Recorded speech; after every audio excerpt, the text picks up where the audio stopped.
New for 96. With your hosts, Kevin McCauley and Chris Nguyen.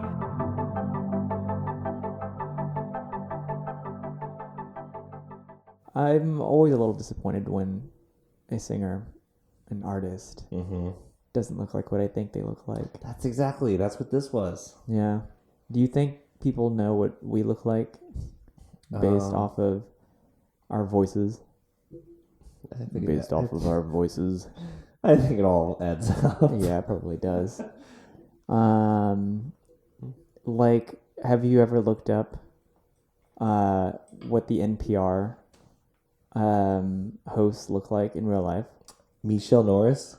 Yeah, Robert Siegel, No. Michelle Block, Nina Totenbag. That's what they give out at the drives. Nina Totenbags. Yeah, no, they look like completely not what you think at all. Really? Yeah, it's really weird. I'm picturing Delicious Dish. Yes. That's what they all look like.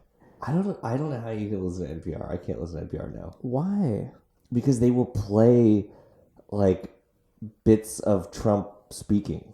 Well, yes, they are a news outlet. Yeah, I can't listen to it. Oh my god. I have a gag reflex. You would not be able hearing to him speak. You would not be able to listen or watch any news outlet then. No, and I don't. Oh my god. Old Kevin Echo Chamber McCauley. Yeah, that's what they call me that. Anyways, shall we start this? I haven't actually tested the audio, so I have no idea, but I'm just going to go for it. Are we recording? It's hard to say. Oh, God. I wasn't obesity shaming anyone. I was just... Yeah, you're just turning around. Hey, I didn't name names. Well, you kind of did. You named several names. You were making fun of several people very directly. Oh, well, I did obesity shame our president, yes. Yes. Well, we're just going to have to go back and fill it in with audio. Alexa, delete the last 5 minutes of the recording. Okay, here's Sky Bell. Please link your Sky Bell account. Check your Alexa app for more information. Worked perfectly. Excellent. Thank you for ordering 30 pallets of diapers or something. It'll go well with the other 30 pallets. Yep.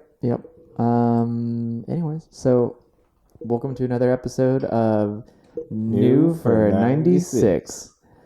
My God. Never gets better. How are you, Kevin? That's the tagline. I'm okay. Excellent. Well, end of episode. Oh, yes. Social interactions. Hi, Chris. How are you? I'm fine, Kevin. I just spent I spent 2 hours today working ish on my car, sort of working on the car. I don't like saying that this was working on the car because it was anything mechanical. I have so on the Carrera, the license plate lights are out, and it's a fuse. Well, I suspected that it was a fuse, and for an hour I tried to get behind the fuse box because this is where the fuse is located, not in the fuse box but behind it. So you have to remove the fuse box or just remove more carpet? No, you have to remove the fuse box. You have to unbolt it, and that's the thing is I tried to dig it out. It actually took less time to unbolt it than it did to try to fish it out without having to remove anything. But I was just really afraid that once I removed the fuse box, I would somehow yank on some wire somewhere that would disconnect in a void. Oh, that's what I would do. Yep. So I removed the fuse box, found there's no reason for this one inline fuse to be behind the fuse box. Sure there is. This is all stuff piggybacked on other systems and all this from 1963, and then they just make little changes and patches and stuff. But what's dumb is that so this is the only fuse that's located behind the fuse box. Everything else is located in the fuse box, and I just I I tugged on it a little bit, and I was able to get it to sit outside of the fuse box, or out from behind the fuse box, because I needed to come back later. I have to come back later anyways to replace the fuse, because it's this small glass fuse that the local shops don't carry for whatever reason, and so because why would they carry anything for these stupid cars? Yeah, so I now To be have specific, we're talking about your 1986 911 Carrera. In case anyone missed an epi. Yes, the one that I'd been looking for a very long time, and it came last week, and now I am knee deep in projects. I think it's been like 2 weeks, and you said you've driven it 400 miles. I have driven it 400 miles. That's a lot. That's a lot for me. I don't think you've ever driven 400 miles in a span ever. of this much time. I've never driven cumulatively. Yeah, because I drive in and around town a lot, and I'm already. How did you rack up 400 miles? I'm already where I need to be because I'm so close to everything. Yeah. And I don't know. I just was running errands, and it was the holidays. I had to go, see relatives and whatnot. So I decided to keep the car out to just get a feel for it, and to discover all what is wrong with it. And what have you discovered, both from the feel-getting sense? The car is pretty solid. I am very certain that I think the pedal box needs to be rebuilt, because it's very creaky, and from what I have looked up, that's a pretty good indicator that there are certain bushings and or other things that thread the clutch cable that could cause its early demise if not taken care of. So I think I'm gonna have it checked out to see if in fact it does need to. But I mean, if it's squeaky, it needs some sort of addressing. But other than that, I also spent 2 hours today trying to replace the dash lights, so the gauge lights, I should say, because when I got the car, I thought they were particularly dim, and Kevin's like, "Oh, that's just how they are. They're just dim and illegible." Yeah, and you don't want it outshining your headlights. Well, I thought it was too dim even for this car, and then when I was driving on Friday, I hit a rumble strip, a particularly aggressive rumble strip, and they got brighter, to the point where I could actually read everything. And so there was something, it's probably a ground or something, I don't know. But I decided to get these LED replacements anyways, and they are the color temperature. It's a warm white color temperature, so they're supposed to kind of mimic vintage lights, but just be brighter. Although they are, in fact, very bright. It's not bad. It's just I'm just so not used to seeing these gauges so lit up. And since every other light in the cabin is so dim, they really stand out. You've been asking me for the past year. Yeah. You're like, would you ever consider replacing these lights in your gauges with LEDs? And I always say no. I don't care. Yeah, well, you should considering that half of your gauge bulbs are hanging under your dash and not actually lighting up the gauges. Yeah, slow and low. That's how I like it. Yeah. It's just funny how you broach the subject. Hey, would you ever consider doing this? And you just asked me 14 times. I know, because over a year. What I mean is, Kevin, do it. But I don't care. I can read it. Can you? Yes. I don't know. Well, now you can see all of my dials from several car lengths back. So yeah, it's the mid 2007 Honda Civic where you can read their speed from another car, because it's not just on the top of the dash, but it's a protrusion part above the dash. It is. I do like those Civics, but yeah, it's just funny to see other people's speed. Yeah, luckily, these are still dim enough to where I don't think you'll really have that issue. No. However, so I had such a hard time getting these gauges out, and all the stupid tutorials are it's really easy. Just tug on the front of the dial, and it'll just slip out. And I got out trim tools. I'm prying, and I even went out and bought like grip gloves to see if I could get them loose. And finally, I was just so frustrated after an hour of like tugging and twisting, and they didn't budge. Like I couldn't even get them to twist sideways. And so I went and got a broomstick, opened up the front trunk, peeled back some of the carpet until I could see, which I love fact. I love that you can see the back of the gauges from the trunk. That is amazing. That's incredible. So I got a broomstick and I started poking at it, and like I figured like, oh, okay, if I'm pushing at it, it'll just kind of like start nudging itself. No, like I have to brace myself and push with considerable force to even just to get it to like budge out enough to where this would be the oil pressure gauge, to where I could actually get my fingers behind the actual thing and pull. And finally, I got it free. And it just, I think maybe they replaced the gaskets at some point in time. Like, so all these old 911 gauges they're held in place by friction, and they have rubber gaskets that form that friction in the dash.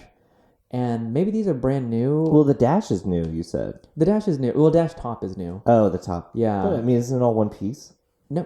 Oh. The pad is different, I think. It definitely is different. No, it is different. Yeah, you're right. It is different because, long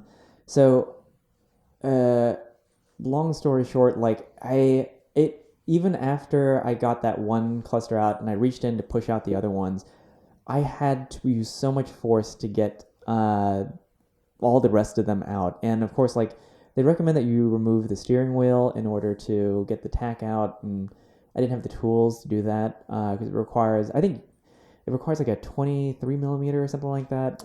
Big ass socket. Yeah, but also like you have to. It was just more trouble than I wanted to go through just to replace these bulbs. And so I'd read like that some people were able to get the tack out without removing the steering wheel, and so I really contorted like the dash pad to get it out, because that's what they said you should try to do if you don't want to remove the steering wheel. And so I got it out, but I heard something. This was laziness on my part. Like I should have just like waited, because I'm going to change out the steering wheel anyways for a prototipo. But I heard like a snap somewhere, and I think I might have broken like a tab in the steering wheel column cover. But it's still intact and it's fine. Like, so anyway, so it takes me an hour to get all the gauges out. I replace them. Replacing the bulbs are insanely simple. Like, you already see one of them dangling under your dash. It literally is, it's a Christmas light. Yeah. It's basically just a Christmas light. But it's really bright. It's fine. Now I know if I ever have to get, I can cut out like, at least an hour and a half of effort to get the clusters out. Yeah. Do you think they're looser now that that you've done it once? No, because like one of them I put back in slightly crooked, and I tried to get it back out, and I had to like remove a series of clusters so I could one by one push them out until I got back to that one that was crooked. So wow, it's really annoying. Yeah. But I've only taken out the clock.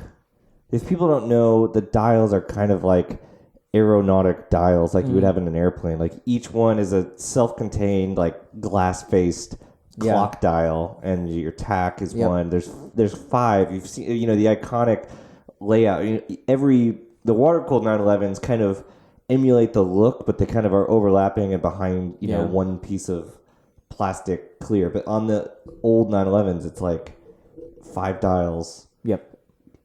Each self-contained. And so I've taken out the clock. I used which I'm sure you read, I was able to use like a screwdriver with like a towel or something to pry it without damaging it, and pulled out. I used trim tools, which are dedicated to not marring up your dash, and like I kept increasingly like I would use one, wasn't enough, use like the bigger one until I was able to nudge it like a millimeter, the clock, because that's where I tried to start, and like it would not budge. I should have greased it up a little bit before putting them back in, but it was already dark. So I did this like I started when it was daylight, and like it eventually got dark because I didn't think it was going to take that long, and so I'm just sitting in the driveway with like my iPhone light shining in the cabin. Of course, is just completely pitch black. Because you also don't have a dome light. I don't have a dome light, so that's one of the. I mean, those are small things, but like my dome switch doesn't work, and my glove box light, which I had no idea there was. It's so weird because just Porsche decided to utilize the real estate, the real estate underneath the dashboard for so many things, because it's like an adaptation of an old dashboard from the 60s. And so there are like a bunch of switches. One that I don't know what it does. I'll have to ask you about this. And then there's also like... Which switch? It's underneath the Speedo. I have headlight washers. You don't. So you don't have a switch like on the dash face. But right under the dash, like the cliff, basically, where all the switches are, there's like a little rocker, and I have no idea what it does. That's not the mirror switch? Nope. That's on the other side. That's the driver's side. Oh, I don't know. Yeah, I don't know either. So I've flipped it. It does nothing. So, I mean, I'm sure like a lamp in someone's house is flipping on and off. And that's not the rear wiper switch. Maybe it is. Why would I have it? Because I don't have a rear wiper. Like it's an. I love that you're asking this. I have one, and I don't have a rear wiper. Do you? Mm-hmm. Where is it? It's green. Oh. It's this green switch. I don't think it's this one. I think it's like it faces you. You can see it on mine. Oh no. I think it's like between two of the clocks. Nope. That is my washer. Oh. Thing. I also like had no idea where the intermittent wiper thing was. Like, so it was raining the other day, and it was just like on or off, and I'm like looking for where it would be on a modern car. Like, there's your first mistake. I know. Yeah, I was like, is there like a ring or something that you can twist to adjust? And I didn't realize until today that it's like, okay, so there's the wiper sock where you think it would be. And then there's your dashboard where buttons are. And way above the speedometer, in between the speedometer and the clock, is a little tiny knob. It's a knob that sticks out. You would think that you would hold this to reset your trip odometer, but instead you twist it and it's the intermittent wiper. Yep. And I discovered this literally in March of this year, and I've had the car for 2 years. I mean, here's the thing. It's marked, and I've never noticed it. Like, well, it's not intuitive because you twist it and it just it turns the wiper once, and then you turn it clockwise to increase the duration between wipes. Yeah, I didn't even try it out. Like, so I honestly, it does work. Like, you can turn it all the way to the right until it gets to the, you can turn it all the way clockwise until it gets to the end, and then it will be like a 20-second duration between wipes. And then you can shorten it. Okay. All the way back to the click. Okay. That's actually surprisingly nice for these old cars, because I think it is. I had a Mazda once that like did not have variable intermittent wipers. It was just like a setting. So this actually has like some variability. Yeah, it's actually the most variability I've like ever seen. Yeah, it is weird. And anyway, so I'm discovering new things every day that you would otherwise like be like it'd be intuitive in any other car. But I'm excited that I have like so many things on order right now. Just little like dumb things, but I do have my Blaupunkt radio coming in from Lithuania. It's so cool. Yeah, because my car came with like a really bad aftermarket like head unit that has it like it flashes multicolors. Like it's just the cheapest thing that you could buy. Like although I mean like you don't really have a lot of choice. I feel like in the aftermarket world, like none of them are attractive. They are all terrible, which I don't Yeah. understand. Are are we still like in this mindset that like if you buy an aftermarket radio, you want it to look different because what's the point of replacing your stock radio? I think their priorities are very wrong in the industrial design world of aftermarket stereos. In Europe, they're great.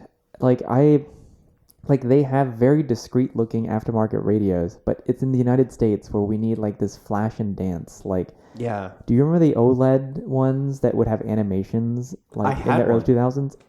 I Why had one. like why was that necessary? It was just so silly. I don't know. It was.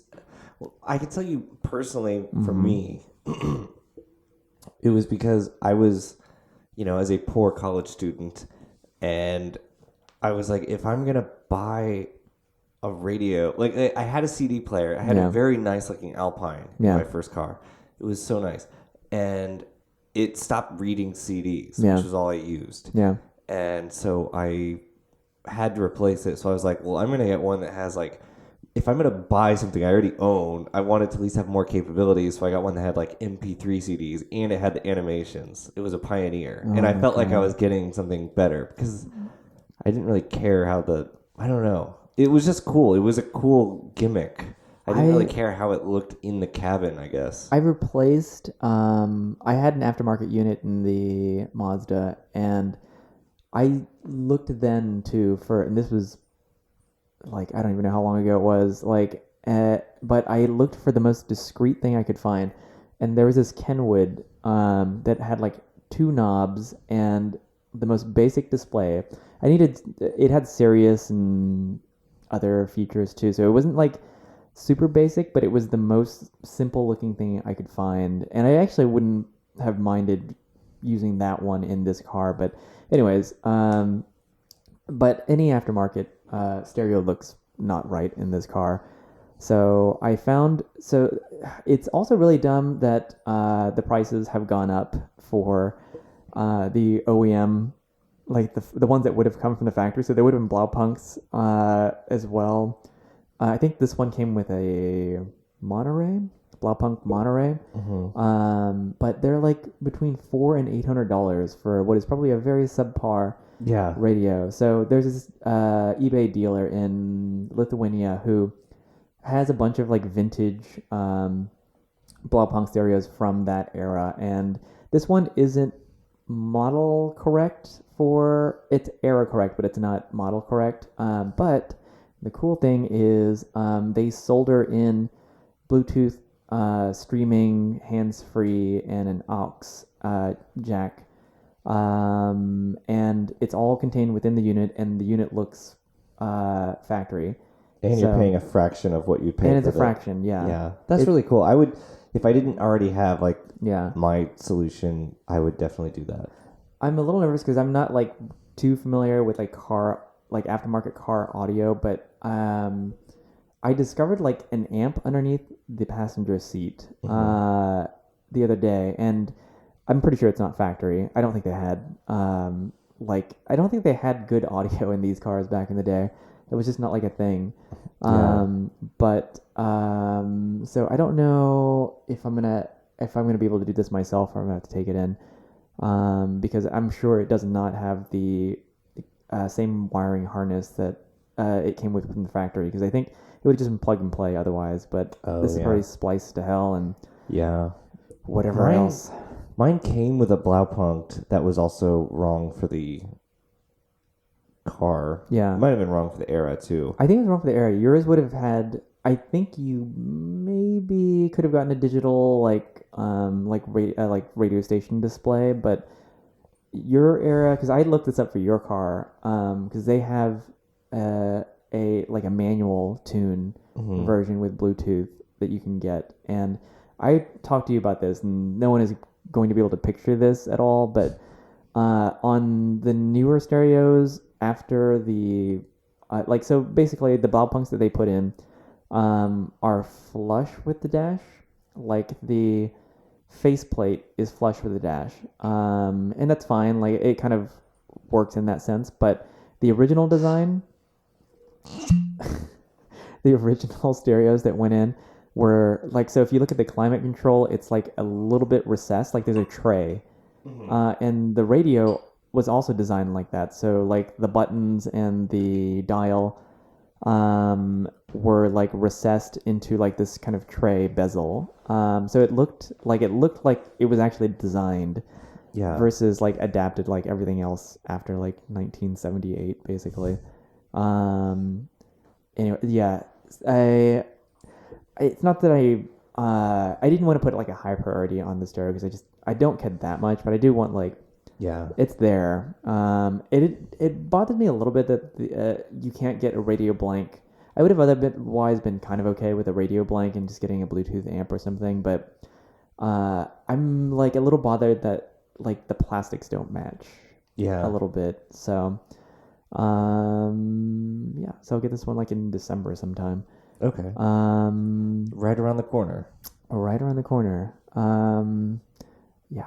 So that's that, and I think when we go to Radwood, which we'll talk about in a little bit, I think both of us are going to drop off our cars at a local shop to have some things done. I want to get my shifter upgraded, so I think I'm going to do a Ren Shift 1. I've been dying to do this too because the car came with the most hideous shift knob, and I cannot get it off. Like it is stuck on there. It's either like it's epoxied or something. So luckily with like the Run Shift kit, like they replaced like the whole stock with knob. So I'm thinking I'm gonna do like a matte black, anodized black. I want it to be kind of discreet and not there. So it'll just be anodized, like the stock and then the knob itself. Because you have stainless, right? Is it the stock also stainless, or is it stock? The stick portion. The stick is black. Okay. I have the J West Ren Shift kit, which is an alternative to the Wevo shifter. It was recommended by my shop, and I'm very happy with it. Yeah.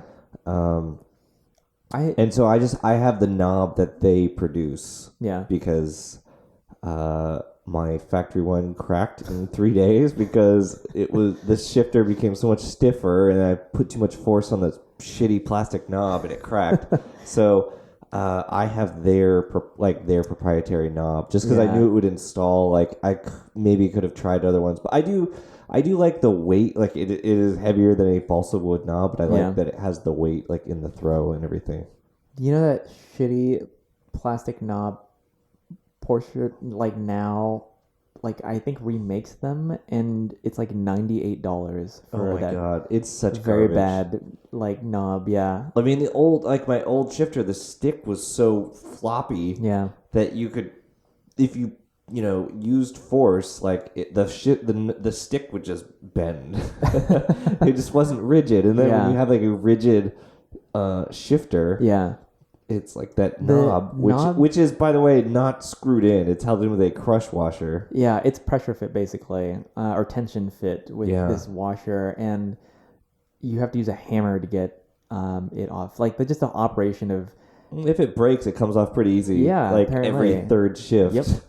Well, that's just it. Like, so I'm getting used to a 915 transmission, and like the nuances are plenty as far as how to use it, because there's no proper way to use it. It's literally just feel like you have to. Getting first to second is the hardest, and the car just has to feel like it's the time. It's time to slot into second. You can't force it. It won't allow you to shift quickly. Right. So when I first got the car, like I was trying to shove it into second, like with as much force as I could, because like sometimes like I guess I was shifting too fast, and the stars were not aligned, and so but now I'm getting used to it. You shift out of first, park the car, go to sleep, wake up the next morning, and then shift into second, and then continue on from there. The other gears are fine. Like you can kind of time those almost like a modern car. Yeah. But it's first and second is horrid. Yeah, I still sometimes like grind just from shifting from first to second too fast. Like it Yeah. slots in, but it just makes a Yeah. bad sound, and I'm Yeah. like, damn it. Yeah. Yeah, that's a nice like warning buzzer. Yeah, exactly.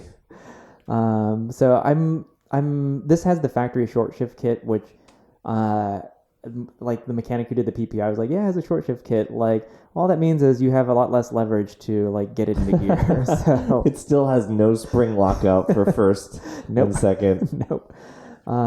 So I'm looking forward to like upgrading it just for like a little more precision. I mean, a lot more precision. I Yeah. think. So yeah. So that's that. I'm hoping that they'll be able to do it.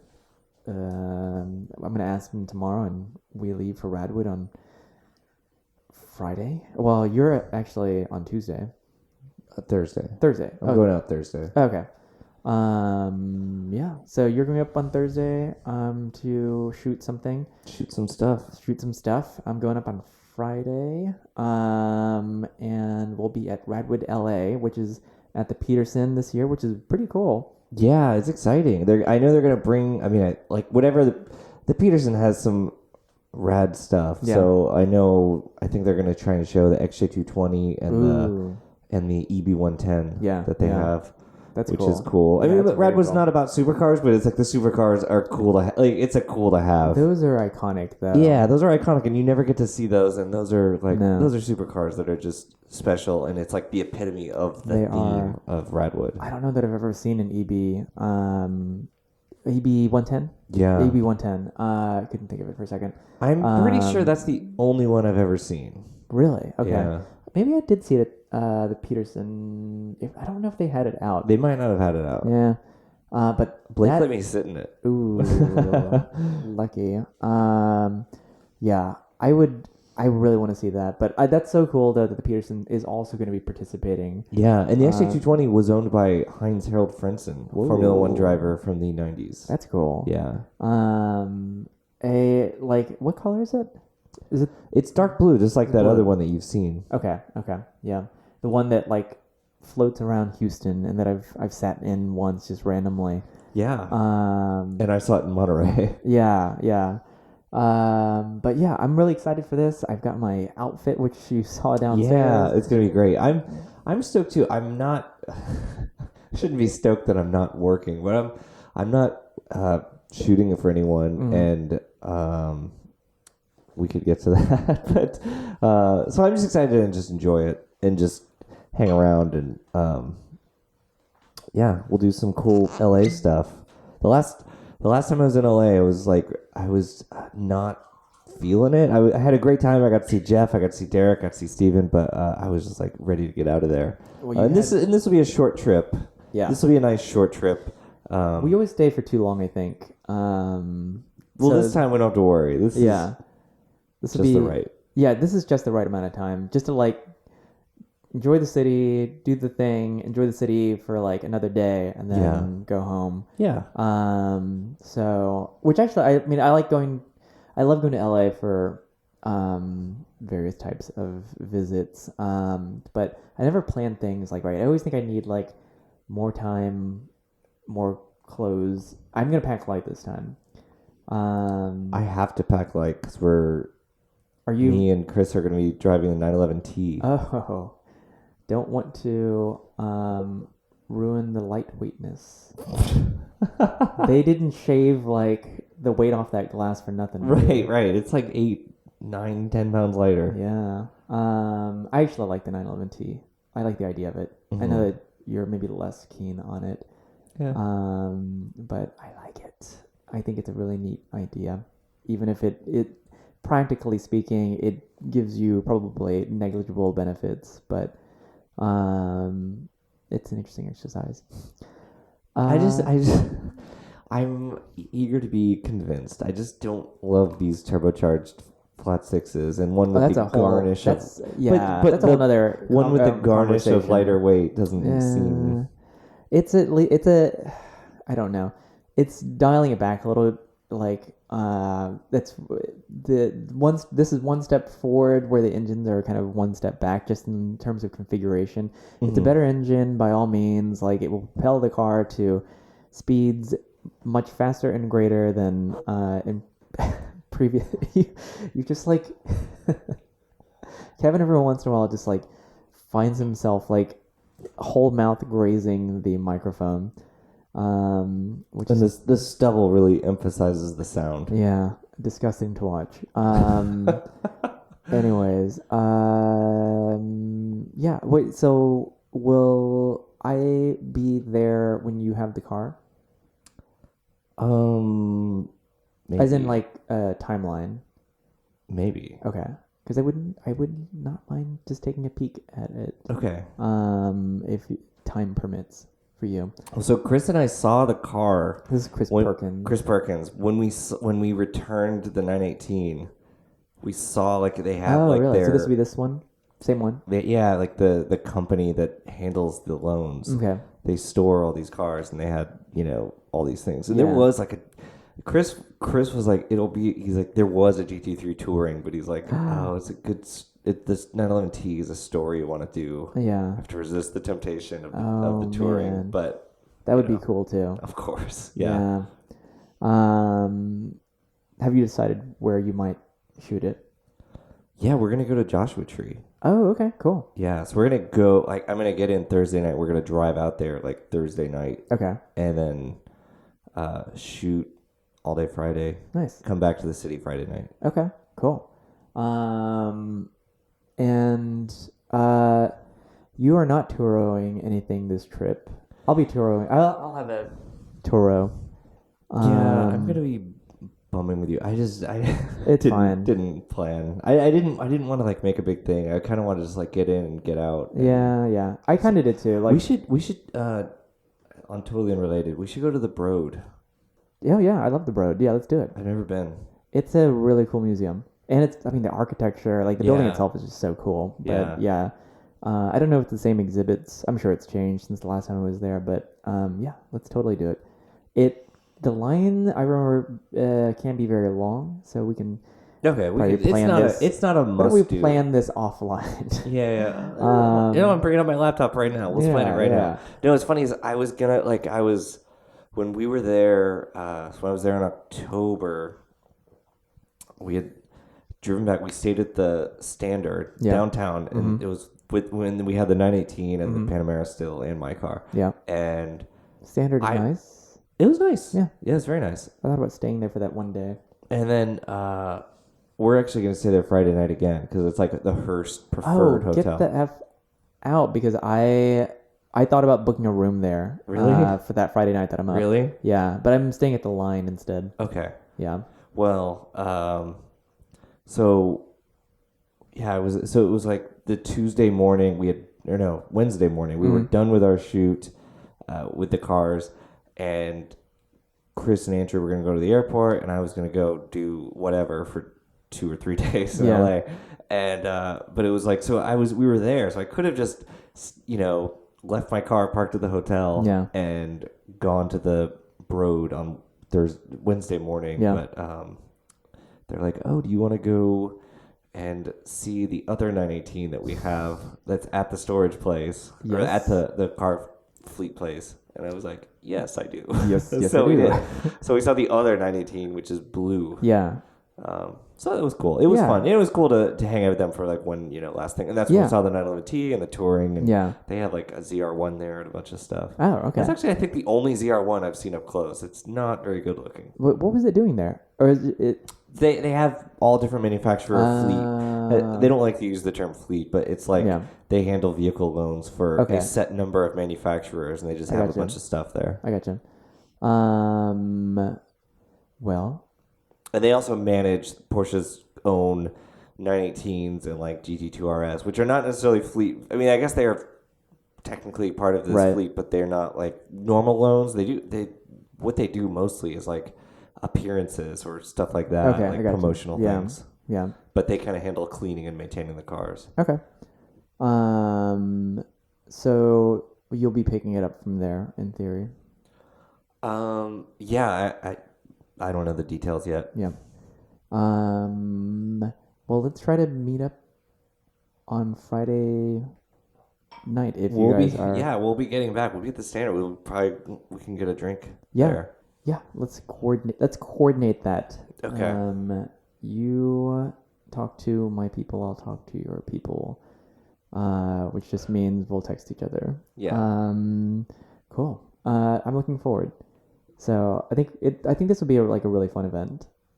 Yeah, I'm super stoked. I think it'll be a great Radwood. The location's so much better. It's better than Anaheim. It's going to be cool. The question is, I guess they're going to use the garage to house visitor cars, or like the cars they're showing. So the cars that people are bringing. So which means that there will be no actual parking for visitors coming, which would be kind of interesting. Yeah. I mean, there's street side parking at the Peterson, but there's not really a lot. Yeah, not much. I don't know. They might.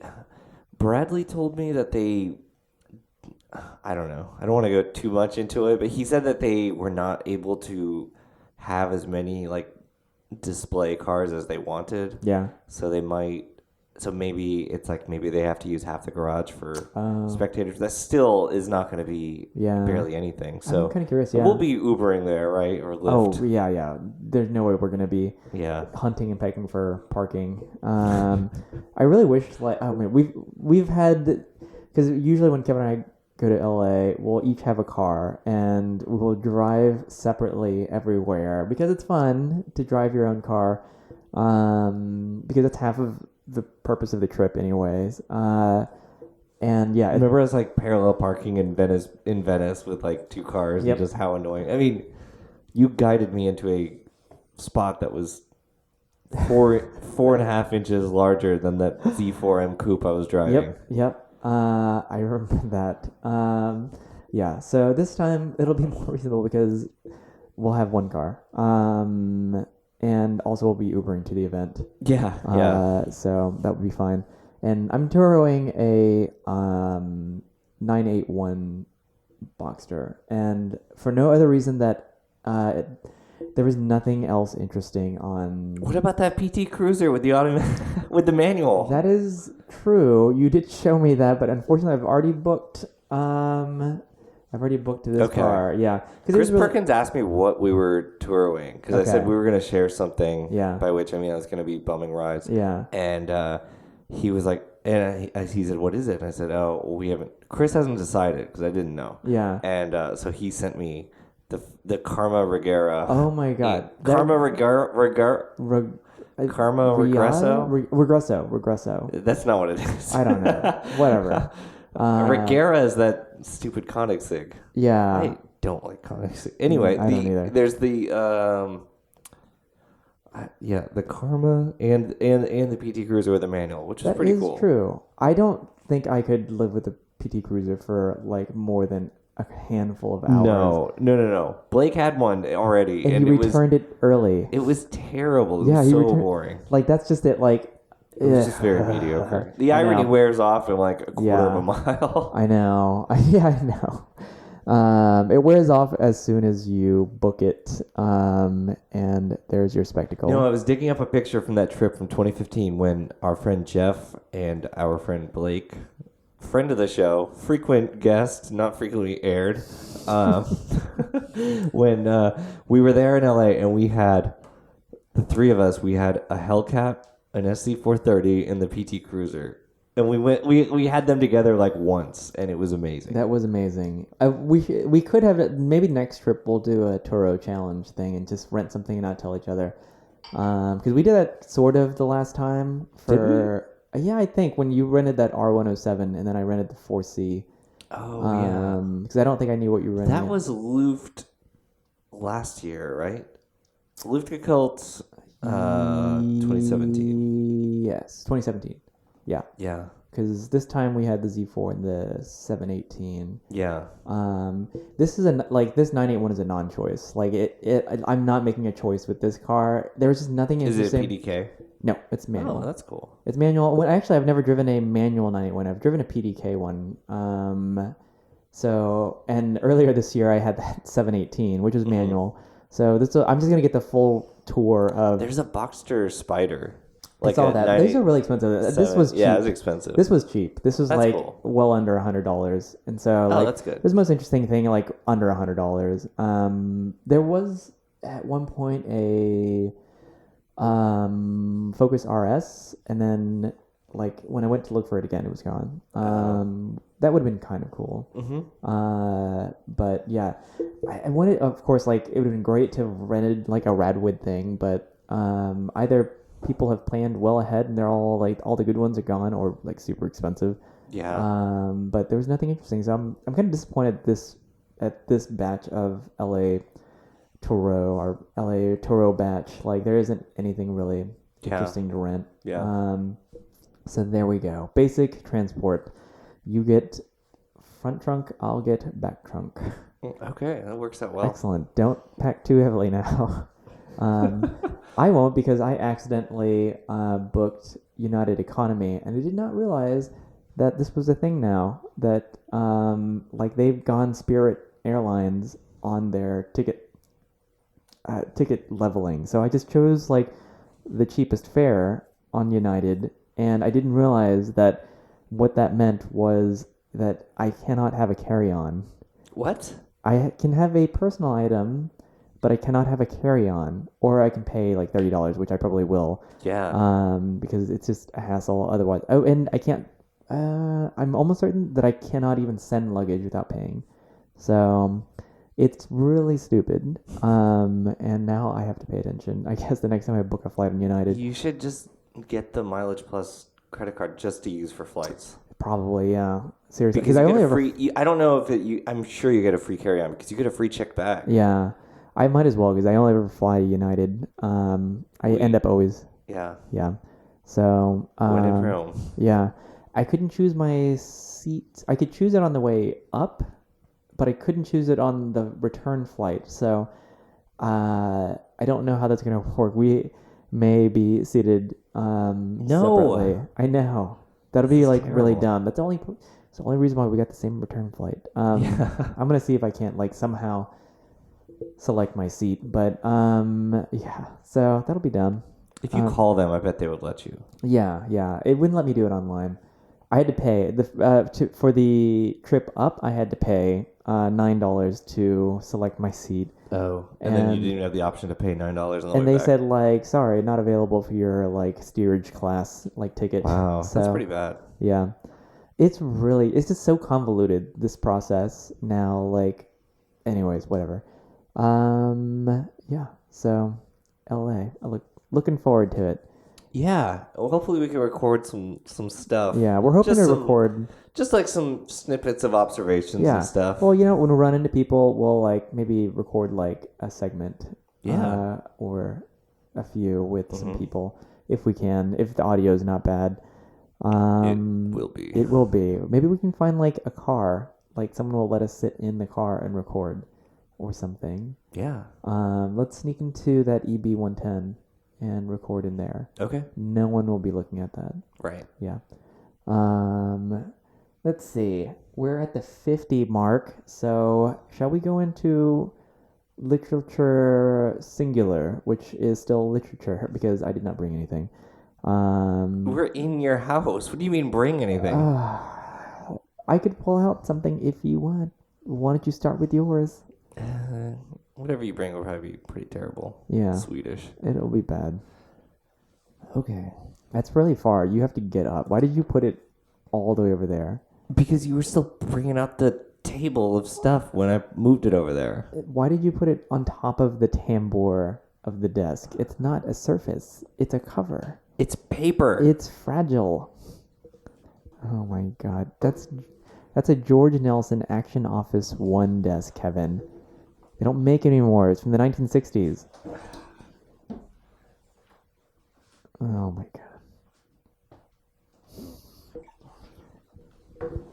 We're gonna have to wait for Kevin to put like his cans back on.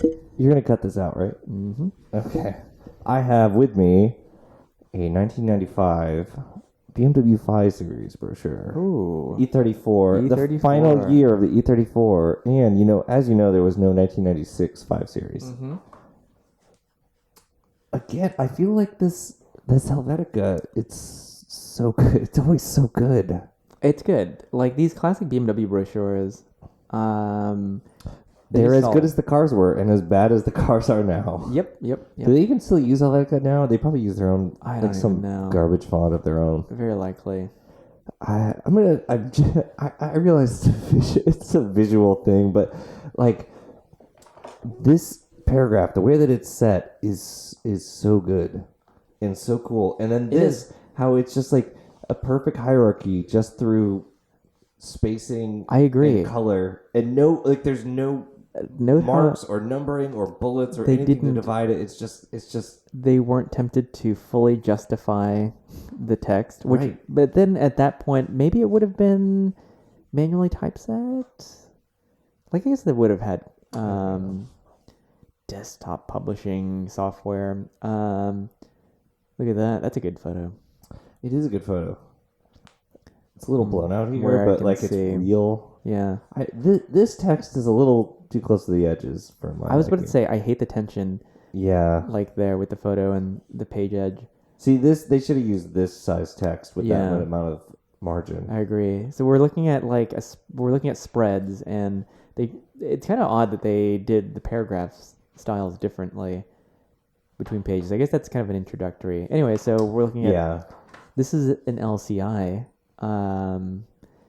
version. I don't think they actually had LCI back then. But it has like the thicker grille and etc. Ooh, that E34 wagon looked really good. It did look really good. This definitely looks like a early days Photoshop color shift to green. Oh yeah, yeah.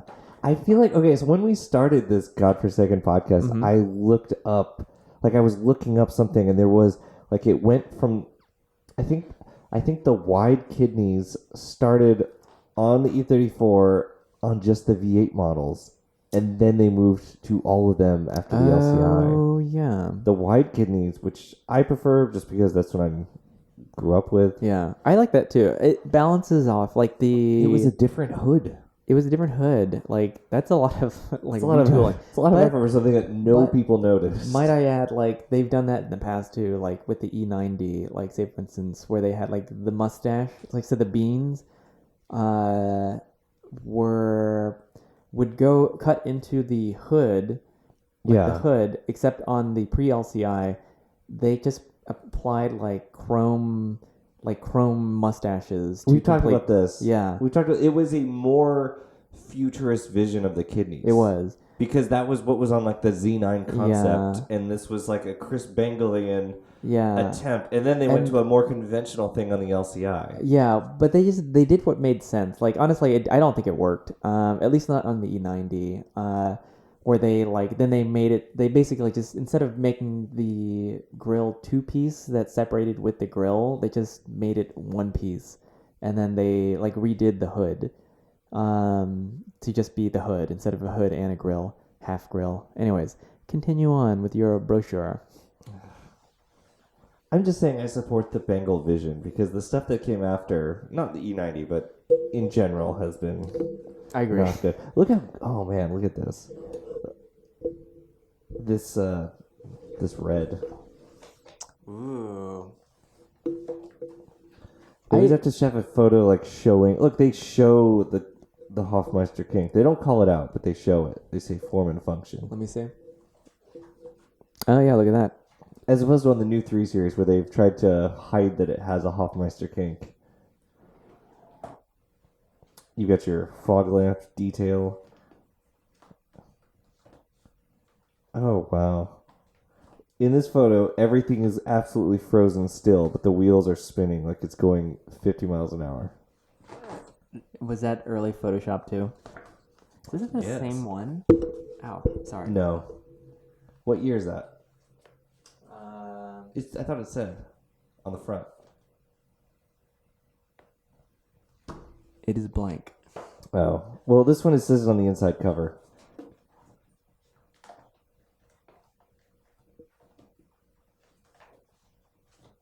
Oh, these interior photos are amazing.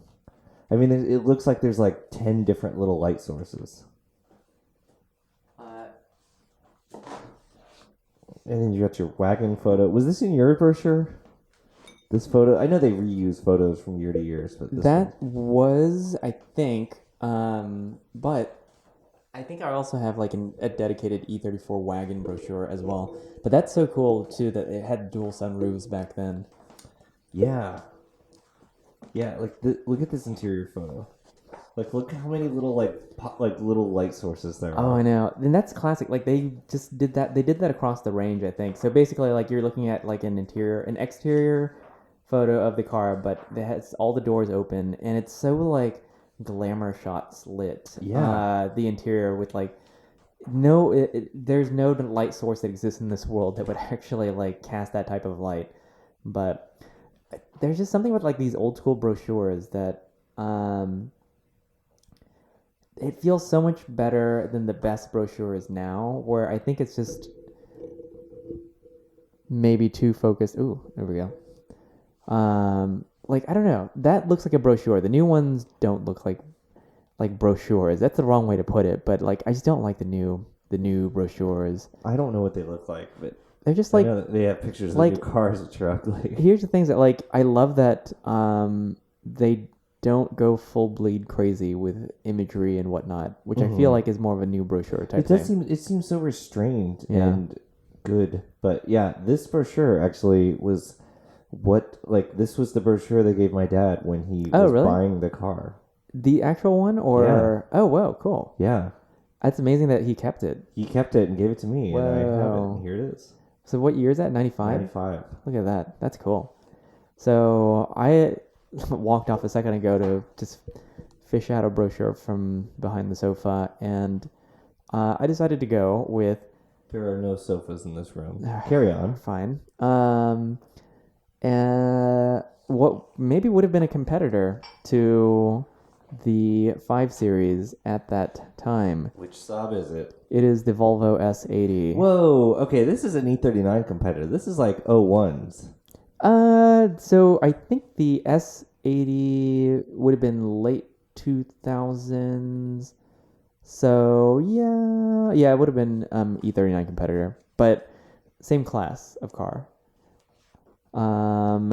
So I don't know what year this is from, but I remember getting this from a dealership. Look at this. Look at the lifestyle, the people. Look at these Nordic, or these Scandinavian models. So this has I think this is like from early 2000s. Oh, I really like. Do you remember this when the S80 came out? Yes. This like the rear or the belt line. That's a really cool photo. Yeah, the belt line of the S80 was such just a revolutionary I don't even know what to call it. Like it was this little bit of drama in an otherwise like really discreet design. And it's still kind of like a handsome thing today. I think it has a really great like a timeless dashboard. I mean, it just has like so a million. You're saying it has no clock? It has no clock. Okay. Yeah. That is what timeless means. After all, it. Wait. What's the? Hold up the front and rear of the brochure. Just the no, like unfolded. Oh, you want to see it? Yes, it's the same photo. It's the same photo of the back of the car on the front and back of the brochure. Because that's the best. That's the best part of the car, the rear end. You're like the Wilson of Home Improvement, but of Volvo. It's just like the front of the brochure is the rear of the car, like a straight on rear picture of the rear of the car, and also like the back of the brochure is also the same, except that it has a plate. The front cover That's even does not. Weirder. Whatever. So weird. Whatever. Look at this. This was such a handsome car back in the day. But how is the brochure? The typesetting. The typesetting Do they is. still use this? Don't they still use this like font, like the weird like blocky? Yeah, condensed that's the one. Volvo font. Like just for like header text, it almost looks like Proxima or something. For the body. Body. Proxima's like knockoff Gotham. So Yeah, well, it's like a little bit narrower. Ooh, they have the Prestige model, the Elite. You could have a champagne refrigerator in your Volvo S80. look at that TV on the back of the headrest. What do you think that is? Yeah. 480 by 600 or something? Yeah, I think it's 1 pixel by 1 pixel. Yeah. Yeah. So you could get the ultra luxurious model. All of these cars, by the way, were worth like $10,000 after 1 year. I don't know why, but Volvos have just never had good reliability or good resale value or reliability for that matter. Because my family had nothing but Volvos, and they were all not that reliable. Look at this. You get a phone in the dash. That is a keypad in the dash. So I'll tell you about the last time I rode in one of these. Yeah. An S80? Yeah. Ooh. It was like 3 years ago. I was in Charlotte, North Carolina. Yeah. And we were so remote. We were outside of Charlotte. We were in Mooresville, where all the NASCAR teams are based. And we couldn't get a Uber. So we called. Someone was like at a desk, was like, "Oh, call this number." And this guy came, and he was like a non-Uber Uber. Whoa. Like an off-the-grid Uber, because his car was too old to be Uber. Yeah. And he had an S80. Whoa. It was very weird. He was part of the like. It was very dirty. Oh no. Well, yeah. None of these cars like survive intact with like any semblance of what they used to be when they rolled off the line. Look, you get it. I didn't know that you get it with cloth. Also, isn't that weird? Like, look at the seat. This is the front seat. The photo of it just floating. Yeah, it's also like it's such a thick like seat. That's what a seat looks like. You're just not used to seeing it on This a weird is white background. Thick seat, 2 C's on that thick. And look at that this like out. scrotal sack down the hair. Cut all of this out. It's just kind of like this rouged pocket. I hate that. I hate rouged pockets. You know, rouged leather, like it's gathered leather. Only this is like a leather pocket. It's supple. Oh no. Oh, look at this. If you got the built-in cellular telephone, you could also get a built-in headset. Wait. Look how many CDs are in that changer. It's like all the CDs in the world. It's a 10-disc CD changer. Oh my god. It's like vomiting 10 CDs. That is luxurious. Do you even own 10 CDs? No. I've never owned 10 CDs cumulatively throughout my whole life. Oh, the red is called Ruby Red Metallic. Really? Just like Porsche. And it's the color that doesn't look good on any of the G models, unfortunately. When it finally came time to like when good cars, during my search, so many ruby red metallic cars popped up, and like I really tried to make myself like that color, because like they were there, and I just wanted the search to be over with because it'd just been going on for so long, but I couldn't do it. I just couldn't, even though I like that it basically looks like arena red, and I do like arena red on some applications, but it just did not look good on a G model. Yeah, we should take the cars to that parking garage again.